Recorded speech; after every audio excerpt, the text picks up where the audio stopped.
नमस्कार, बहुत स्वागत है आपका न्यूज़ 18 के डिजिटल प्लेटफॉर्म पर। मैं हूं आपके साथ अंशिका पाठक। अमेरिका के वित्त मंत्री स्कॉट बेसेंट ने कहा है कि डोनाल्ड ट्रंप सरकार भारत पर लगाए गए 50% टैरिफ में से आधा टैरिफ हटाने पर विचार कर सकती है। उन्होंने गुरुवार को अमेरिकी मीडिया वेबसाइट पॉलिटिको को दिए एक इंटरव्यू में कहा, भारत ने रूस से कच्चा तेल खरीदना काफी कम कर दिया है, इसीलिए टैरिफ में राहत देने की गुंजाइश बन रही है। बेसेंट ने इसे अमेरिका की बड़ी जीत बताया और कहा कि भारत पर लगाया गया 25% टैरिफ काफी असरदार रहा है और इसकी वजह से भारत की रूसी तेल खरीद घट गई है। उन्होंने कहा कि टैरिफ अभी भी लागू है, लेकिन अब इन्हें हटाने का रास्ता निकल सकता है। अमेरिका ने अगस्त 2025 में भारत पर 2 बार टैरिफ लगाया था। पहली बार 1 अगस्त को व्यापार घाटे को लेकर 25% टैरिफ लगाया।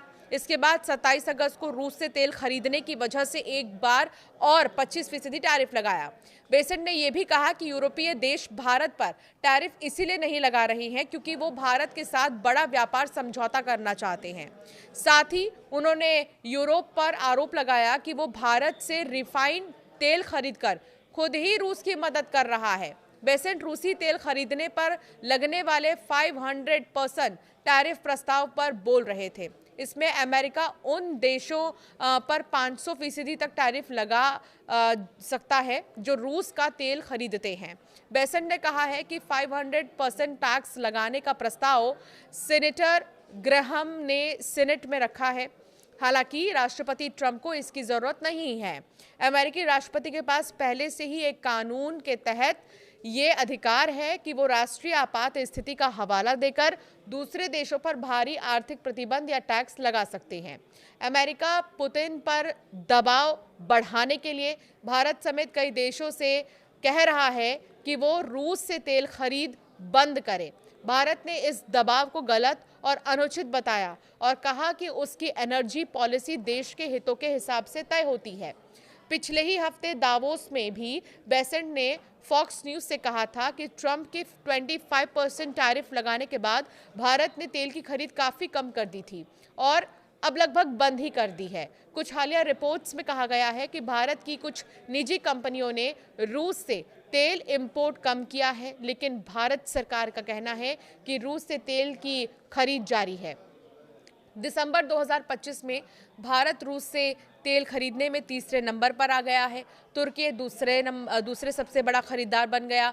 तुर्की ने 2.6 बिलियन यूरो का तेल खरीदा है। भारत ने दिसंबर में रूस से 2.3 बिलियन यूरो यानी लगभग 23,000 करोड़ रुपए का तेल खरीदा है। नवंबर में भारत ने 3.3 बिलियन यूरो यानी कि करीब 34,700 करोड़ रुपए का तेल खरीदा था। चीन अब भी सबसे बड़ा खरीदार बना हुआ है। उसने दिसंबर में रूस से 6 बिलियन यूरो यानी करीब 63,100 करोड़ रुपए का तेल खरीदा। भारत सरकार ने पहले भी कहा है कि वो सस्ता और भरोसेमंद तेल खरीदना जारी रखेगी। विदेश मंत्रालय के प्रवक्ता और वित्त मंत्री ने ये साफ कहा है कि तेल कहां से खरीदना है, इसका फैसला देश के हित और अंतर्राष्ट्रीय बाजार की कीमतों के आधार पर किया जाएगा।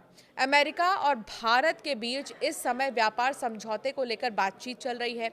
ऐसे में टैरिफ घटाने के संकेत दोनों देशों के रिश्तों में नरमी का संकेत माने जा रहे हैं। रूस रुपए में भुगतान लेने को तैयार नहीं है। एक और फैक्टर, पिछले 2 सालों में भारत ने रूस से बहुत ज्यादा क्रूड ऑयल खरीदा है, जबकि भारत ने रूस को काफी कम एक्सपोर्ट किया है। इस असंतुलन की वजह से रूस के पास काफी ज्यादा भारतीय रुपया जमा हो चुका है।